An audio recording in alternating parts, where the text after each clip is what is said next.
Hello, everybody. It's so bright up here. I can't see you, and I need your energy, so share with me. I think I'm going to tell you two stories to start that I almost never share, but I feel like the Spirit is saying, share with you. So the first time that I saw hardcore pornography or any pornography was when I was 8 years old. I was visiting my grandparents for a longer visit in the summer, and I snuck into a room that we were told not to go into. And in that room, I found boxes of pornography. And you guys, that was a moment that truly changed me. It changed me. And I'm emotional as I think back to it. I poured through those boxes. I looked at a lot of the really bad content, and suddenly I felt changed. I felt like this darkness. I felt like even then I could say this. I said this to my dad. I feel like I'm different. Like I'm supposed to be different now. Like that may be what I saw women doing. That's what my future was, and it was really troubling. And it took me a few days, and I snuck back in there another time to look at this content that blew my mind, and I was curious and had all these feelings. But I definitely changed, and my dad, he said he noticed, and he noticed I was sad. I was a bit disconnected from the family. I was quiet. I wasn't jumping in the swimming pool like I had been a few days before. And he asked me what was wrong, and so gratefully, I told him about the room and about the boxes and how I was feeling. And my dad, he had a lot to say, and he didn't shirk. He didn't run away from that hard conversation. And instead, he sat me down and he held my hand.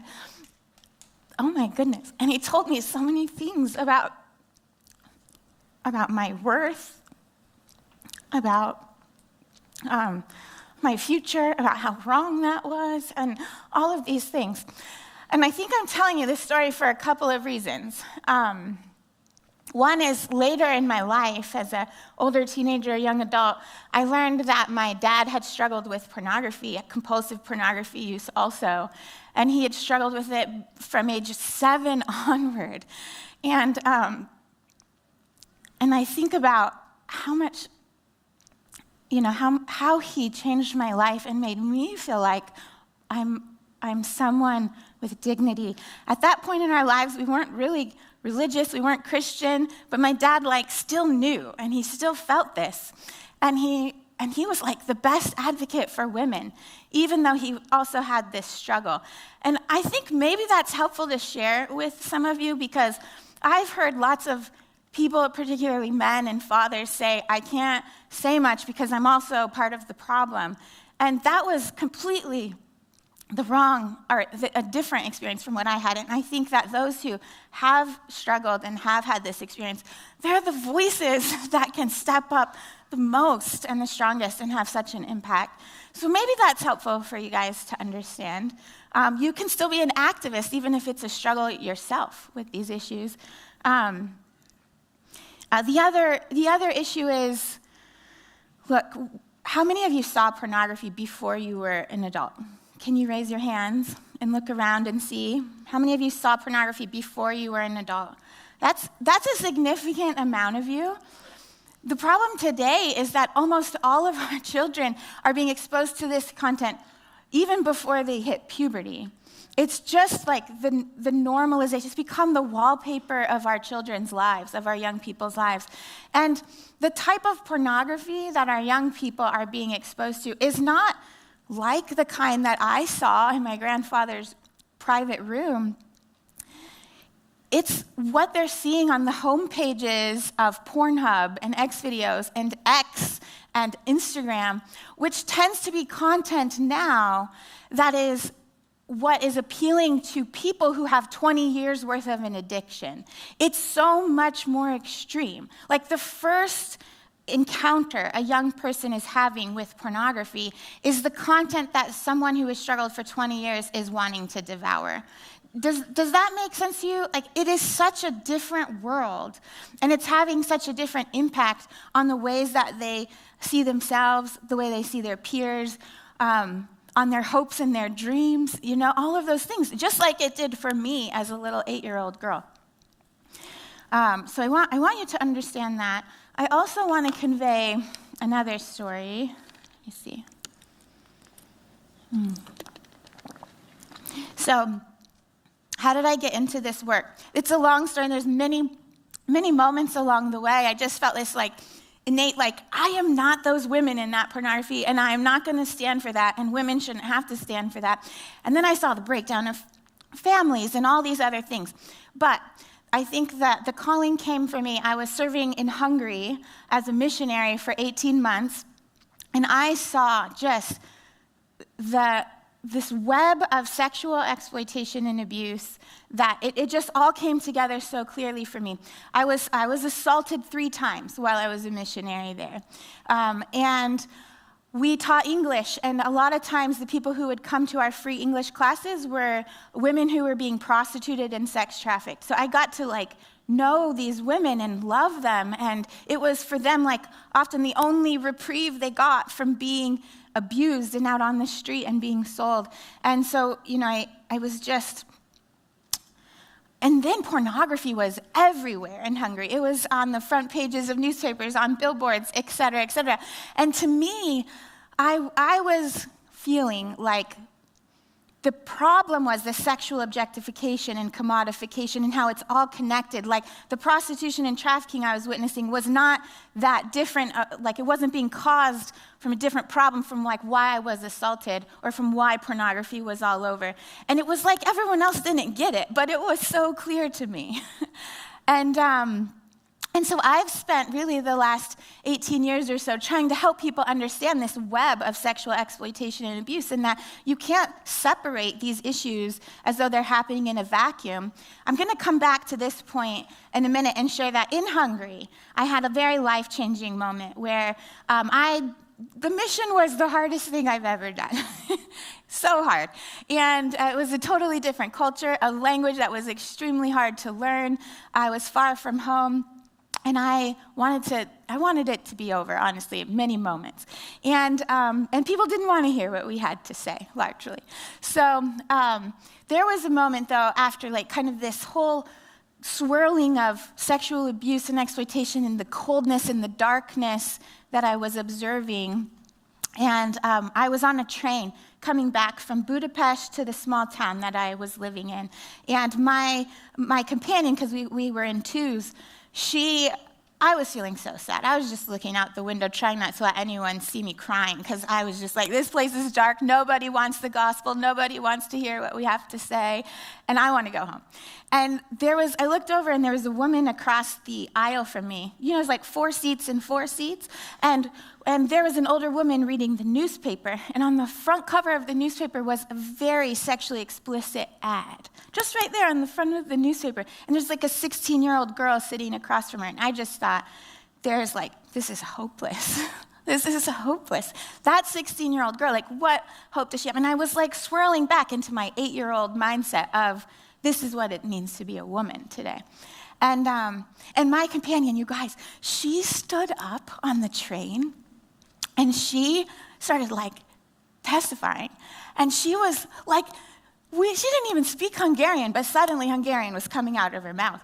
And she was saying things this is against God's plan. It was so simple, simple sentences, right? And it was this is against God's plan, and we are children of God. And it was just pouring out of her. And I was in awe. And I don't know if it made an impact to anybody on the train, but I was in awe. But you guys, the problem was that I did not stand up, and I did not join her. And for so long, I felt just this, why didn't I join her? I didn't have any courage. And And so I promised God, I am going to stand up and I'm going to oppose sexual exploitation whenever, wherever I can, as awkward as it is. And so that's kind of how I got into this. I was moved to Washington, D.C. immediately after that mission. I was at a bookstore, Barnes & Noble, and there was a Playboy coffee book right there on the floor. And it was next to the kids' books. And I lost my mind, and I was like, this is my moment. I'm going to say something. So I asked for the manager, and I said something, and he laughed at me, and he said there's nothing he could do about it, and it was pretty humiliating. And I left feeling like, wow, like, I can't make a difference. But this woman followed me out with her stroller and her little baby, and she thanked me in the parking lot for saying something. And she said, I didn't think anybody would care. And that just, you guys, even if we lose and they laugh at us and they aren't going to change, like saying something makes such a difference. But now I say things a lot, and it does work. Like about 60% of the time, we get them to change. And I can tell you many stories about that, but I tell you that because I really want you to feel like there's moments when maybe you haven't stood up. Maybe you didn't have the words, but Heavenly Father is going to give you a chance again to stand up and to speak truth and to stand for human dignity, and I encourage you to do that, whether it's in a shopping center or whether it's in a conversation with your neighbor or your pastor or your parents. So understanding the web of sexual abuse and exploitation. You guys, it's not different. Okay, New Zealand has this really awful law. I actually talk about New Zealand about 5 times a week in my advocacy because of your really horrible prostitution laws. Right now in the United States and globally, they're trying to fully decriminalize prostitution, and New Zealand is lifted up as the great model for why we should do this. And there's so many lies that are coming out, and a lot of it's been debunked. But after New Zealand passed the prostitution law, do you know that sex trafficking has increased 3 times? Because what happens in prostitution, with sex trafficking, it's all happening in the prostitution marketplace. And in order to keep up with the increased demand, the people who want to buy somebody for sex, they have to push more victims in. So when you've legalized it or decriminalized it, in order to keep up with that, it just explodes. And so the point I want to make is you can't separate prostitution from sex trafficking. You can't solve the sex trafficking problem if you're ignoring prostitution.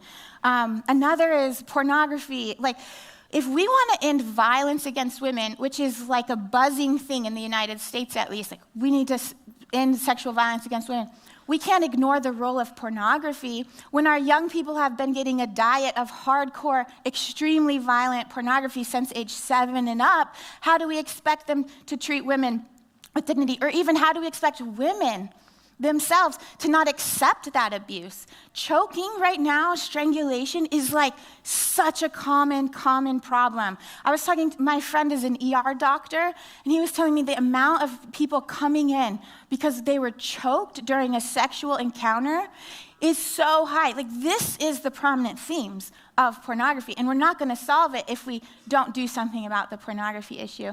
So really trying to help understand the web of sexual abuse and exploitation, and that you can't really separate it.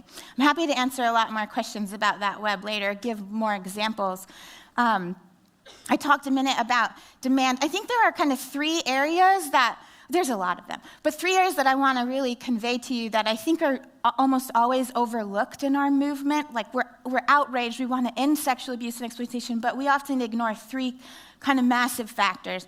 And one is the role of male demand. It's the thread that weaves every form of sexual exploitation. If there was, and it primarily is a gender problem. It is primarily males who are causing the sexual harm, and primarily women and children who are being harmed.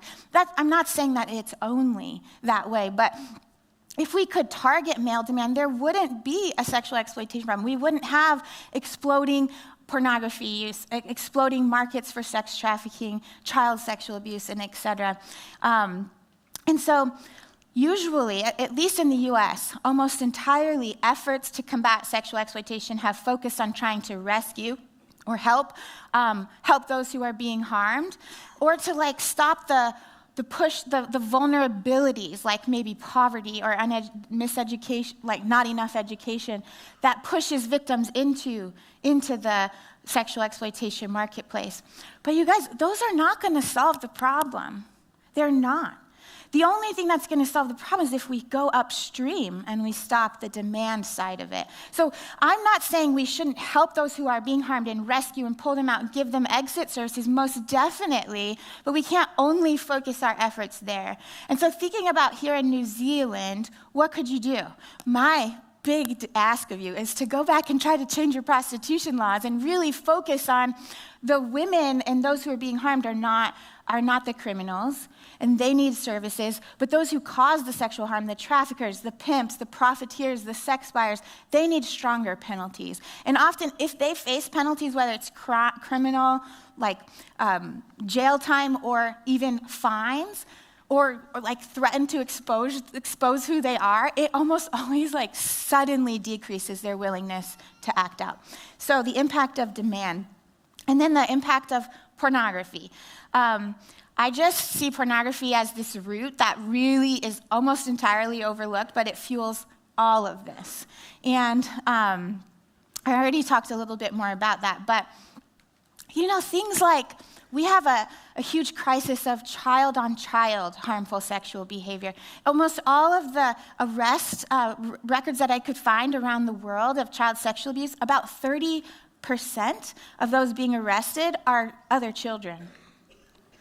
But you guys, it's not that these children are monsters. It's that they've been exposed to this content and they are trying to act out what they think they're supposed to act out. They're trying to mimic what they see adults doing. So the impact of pornography is huge, and we need to address that. And the more that we can try to remove access of our children from that, the better. In the United States, we've passed in 25 states now age verification laws where in order to get onto pornography websites, you have to prove that you're an adult. It's been a huge victory. We thought we would never win, but the Supreme Court of the U.S. just about 8 weeks ago, ruled that these laws are constitutional. It doesn't fully solve the problem, but it's a huge win, and that's something also you might consider working on here. And then my other kind of big thing I think is almost entirely overlooked is the role that technology plays. How many of you feel, this is another raise your hand question, alone or overwhelmed or afraid when it comes to just managing your kids' or your grandkids' online lives? A lot of you. You're not alone. And what I want to help you understand is, look, for years, for the entire internet age, we've been told that parents just have to do better. Don't let your kids go online. Have better conversations. That's not the solution. That could help, but the solution is that these huge trillion-dollar companies need to give us as parents more tools. They need to design with human dignity in mind, with children in mind. They need to not have these addictive algorithms. They need to not allow access to pornography. So I was fighting sex trafficking online. So it's so easy to buy and sell somebody online. It's like as easy as calling and ordering a pizza. You can order a person for sex, and you can abuse them, and it's horrible. And I know it's the same here. So we are trying to remove this immunity that they have from this awful law in the United States that says that all of the big tech companies are completely immune from any accountability for sexual exploitation that people face. And we had a big victory, and the websites that were the most prominent for selling people, they're kind of forums, like Craigslist, if you have that, or the one was called Backpage.com. I think that you had Backpage actually here too, but we got them shut down. It was a great win, great victory. But then I came out of a meeting with a member of Congress, and I was bombarded with some teenage girls who were survivors of sex trafficking in Washington, D.C. And they told me, Miss Dawn, we weren't sold on Backpage. We were sold on Instagram. And so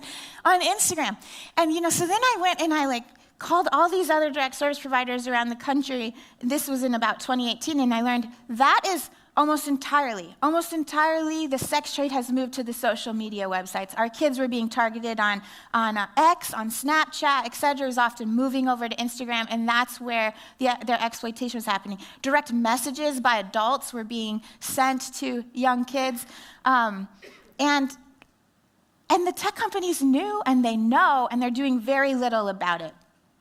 Right now, the pornography, the prostitution and trafficking, the child sexual abuse, those industries have completely merged and they've exploded because of the online, the ability to triple profits online. So I want to spend a few minutes on AI.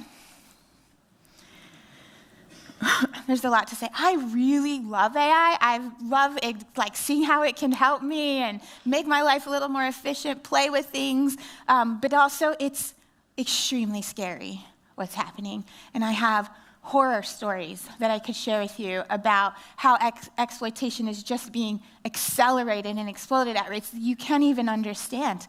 But one of the things I'm most concerned about is the impact that it's having on us emotionally and the dependency that we are gaining because of it. Have you all heard about these AI companion bots or chat bots that you can talk with and it feels like your friend, or some of them are funny, like a character from Star Wars, and you can enter and ask it questions or something. But others could be your friends, your boyfriend, your girlfriend, etc., your therapist.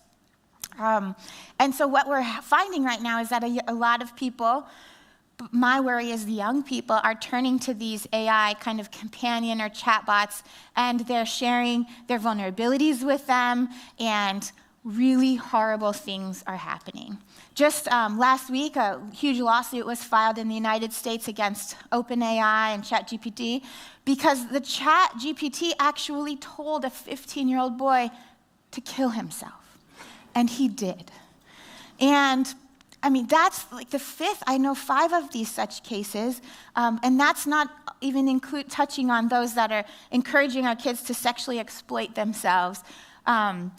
Immediately when Snapchat AI came out, I have a fake account on Snapchat to keep up and see what is happening with the teen accounts. And on my 15-year-old account, I said, hey, my 35-year-old boyfriend wants to take me to New York this weekend. Should I go? Guess what the AI said? Heck yes, you should go. And then it gave me ideas for how to get around my parents and what to tell my parents. And then I even said, he wants to have sex with me. Did the AI bot say that's illegal?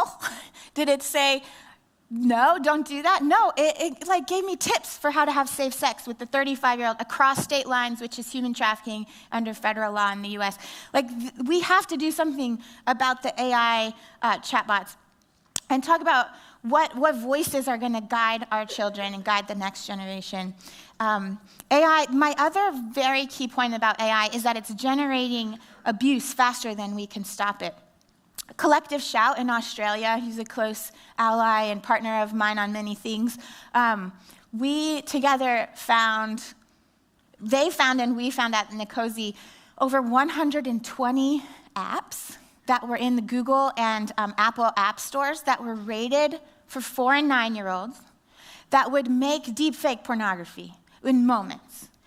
AI-generated child sexual abuse images. Earlier this year, I got a call from a mother. Her daughter was in 5th grade and had 1,000 images of her made, abuse images, by another 5th grader. He just took a picture of her face, so innocent, uploaded it to this app that was rated for a 4-year-old, and he created over 1,000 images of her that just depict the most heinous, horrific abuse that you could imagine.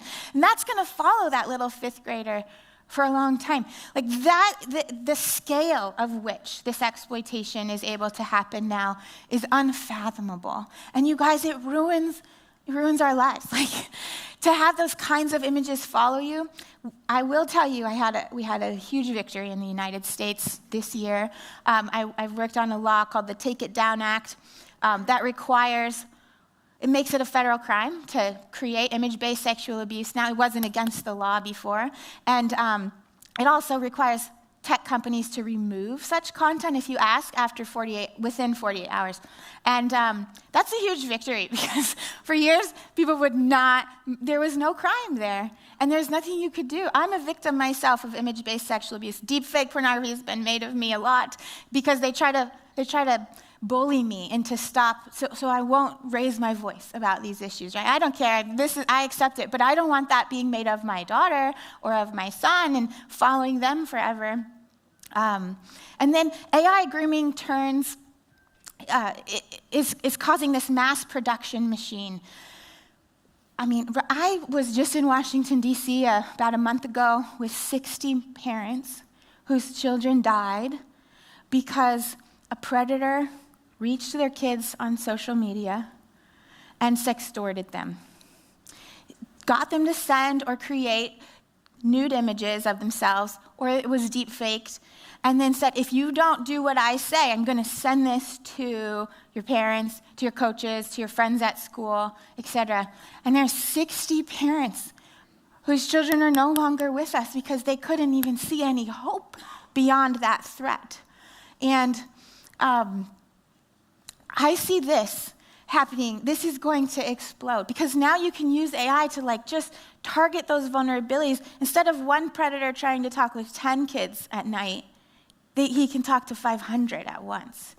And I think we're going to see this explosion. So I know this feels and sounds hopeless, but it's not, because we don't have to make the same mistakes that we did at the dawn of the internet with the completely unregulated internet.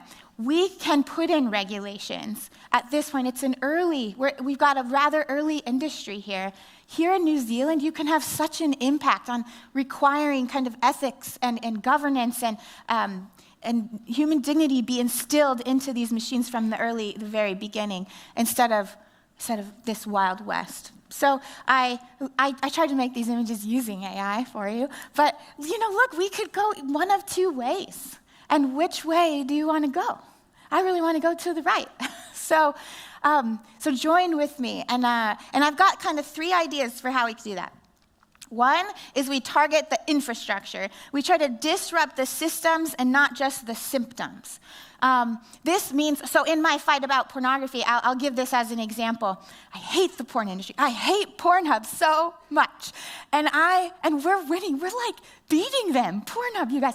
We decided to go after their infrastructure. So we went after their advertisers. We got all advertisers to cut. That's 50% of their profits. We went after their payment processors. Visa, MasterCard, Discover. Showed them all of the wealth of crime. Child sexual abuse material, sex trafficking that was uploaded to Pornhub. And they refused to process payments for them for the last 5 years. Some of them have gone back. That's a different story. But for 5 years, the only way you could use Pornhub was with cryptocurrency in the United States. And they laid off 80% of their workforce. They removed 13 million pornographic videos in 24 hours from their website. And there's so much other ways we went after the infrastructure. The age verification, regulating who can get on and who can't. But you just chip away at it, and then they start to crumble. And so that's kind of an idea, and I've got some other ideas when it comes to the infrastructure of social media and so forth. But you guys, Australia just passed this law that bans under 16-year-olds from being on social media, and New Zealand is likely going to follow suit. We need you to follow suit. And what that means is that the social media companies they're going to change how they're building their platforms if they can't have under 16s on, because they want them on, right? And so they'll clean up their act. And we can go to the profits. This is somewhat connected to infrastructure, but if we go after the profits, and that makes such a big difference. In the United States, we love suing people. It's one of the best advocacy tools. And so we started a law center at the National Center on Sexual Exploitation. I'm no longer with them. I just stepped down, took a sabbatical with my 5 babies for a minute, but I love them so much. And we started a law center. We started suing these companies. So we're suing Pornhub and Xvideos and social media companies, and we're winning, and it's so exciting. And they're going to have to pay a ton of money for the victims that they've hurt. And so really going after the profits really is the way, because sexual exploitation is a business, sadly. It's a business like many others, and if we go after it, that's one way we can impact it. Penalties for buyers and accountability for profiteers is another. When it comes to these social media platforms, we need safety by design. That is key, and you need to insist on that. I remember when TikTok came to the United States, they had really horrible parental controls because it was complicated to turn them on, and once you got it on, it would turn off after 30 days, and you wouldn't even be told that it was turned off. It's just so not common sense. Apple, it takes 31 steps to turn on the built-in parental controls on an Apple device. 31 steps, and you have to go to 4 different places. It's not safety by design at all. It's so hard and so complicated. We did push Apple to make it a lot more streamlined if you link a child's account to a parent's account and to have those on by default. But man, that took years and so much advocacy to get Apple to do that common sense thing. We need safety by design to be legislated in from the beginning. And I would argue too that just like with car safety, there's so many different layers of safety that we've instituted. Seat belts, crash-resistant features, headlights, car seats, all of these things. That's the kind of setup we need when it comes to the tech stack as well. There's not one silver bullet. Blocking kids under 16 from social media is not going to solve the problem. I think there's one that's going to be helpful. Getting phones out of schools is going to be helpful. Another is the App Store level. You guys, almost everything that our young people are getting access to, they're getting access through the app stores. And it's just 2 companies. It's Google and Apple predominantly who own them and are controlling access of our kids to almost everything, all these problematic things. What happens right now with the app stores is every time you download an app, your kid downloads an app, they're agreeing to these complex contracts in terms of service. Our 9-year-olds, our 13-year-olds are saying, I will sign this 100-page contract with the company that gives them access to my data, that gives them access to my exact location, to my photos, to my contacts list, all of that. And parents have been 100% removed from the equation. You're not allowed to know or make those decisions for them. We need that to change. And then they're also rated wrong. Remember I told you about the deepfake AI apps that are rated for 4 and 9-year-olds? There's dozens and dozens of those stories of apps that are rated for 4 and 9 that are really dangerous. Yet the parental controls that they all brag about are based on the ratings. So I want to let my child use an iPad for school, and I've done all the parental controls, I've gone through that rigmarole. Even then, it's not going to work because the apps rated for 9 and 12-year-olds are really dangerous, many of them, because there's no accountability. So another thing I really hope will move forward here in New Zealand is kind of this app store accountability. And I'm eager to work with you, Bob, on pushing that forward. And many of you will be calling on you to send emails and sign petitions and that kind of thing. We want transparency. We don't want to be tricked. We as parents and grandparents should be told the truth about what content our kids are being exposed to. We need the tools to be able to parent. Let's see, I have 4 minutes. Okay, I want to ask you, when you were 10, what was your biggest source of entertainment or connection? And when you think about it, and I want you to tell your neighbor, when you were 10 years old, what was your biggest source of entertainment or connection?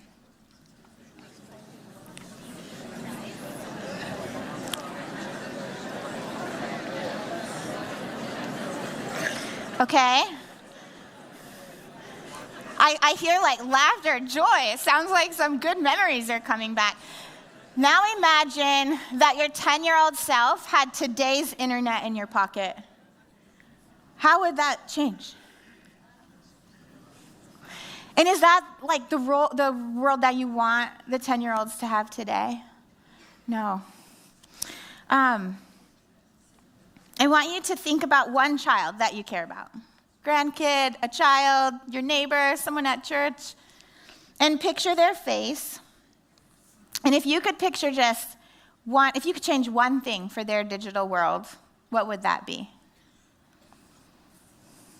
And since I have a couple of minutes, I want to hear a couple of answers. So if you could change one thing for their digital world, after hearing all the hard, heavy stuff I just told you, raise your hand if you want to share. Can you stand up? Just when you see the addictive algorithms, that would be one thing that I would fight fiercely to do, because once you search self-harm, once you search, girl, whatever, you will then be given algorithms. She would, thank you. She would change the addictive algorithms. Yes. You guys, I sat with Senator Blumenthal, one of our really prominent Democrat senators in the U.S., and I had him set up a fake account like I have on Instagram. And he became a 15-year-old girl too. And immediately he was served extremely sexual content and also like body image issues like promoting bulimia and anorexia. That was the algorithm that was feeding the 15-year-old girl. Like, yes, we have to change the algorithms. Somebody else over here, what would you change? Thank you.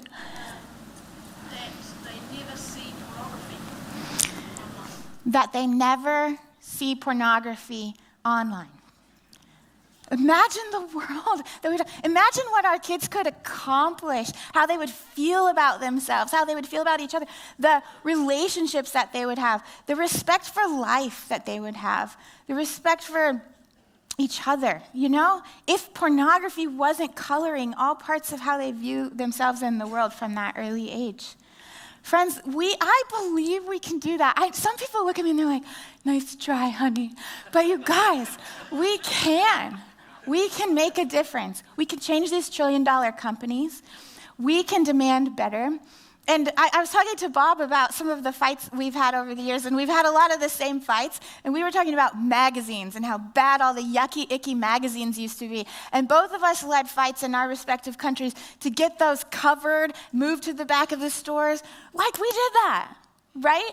We can do it online too. It's not too late. We can call for a change and a move back to celebrating human dignity. I'm going to ask for one more comment. Way up in the back. The replacements of dopamine. Pornography lots of dopamine. Mm-hmm. Makes you happy because you had the wrong happiness. The duty anymore. Having life, you want instant dopamine. Yeah. The dopamine hit that you get from pornography, and I would extend that to just kind of your social media experience, online experience. Friends, something I talk to a lot of people about is often the reasons we go online tend to be because we're craving that dopamine hit, we're craving connection, and we're really uncomfortable with uncomfortable feelings. We don't want to feel angry, we don't want to feel scared, we don't want to feel alone and isolated. So when we're feeling those feelings, we don't sit in them, we don't deal with them. Instead, we turn to the internet to manage them. And we can't allow the internet to be kind of our medicine for those uncomfortable feelings. I hope you take that back. Think about your own use of online and your kids' use of online. I know there's so much more to talk about, but I hope that I've left you feeling like, okay, I know it's really heavy and I told you a lot of bad things, but there is a lot that we can do.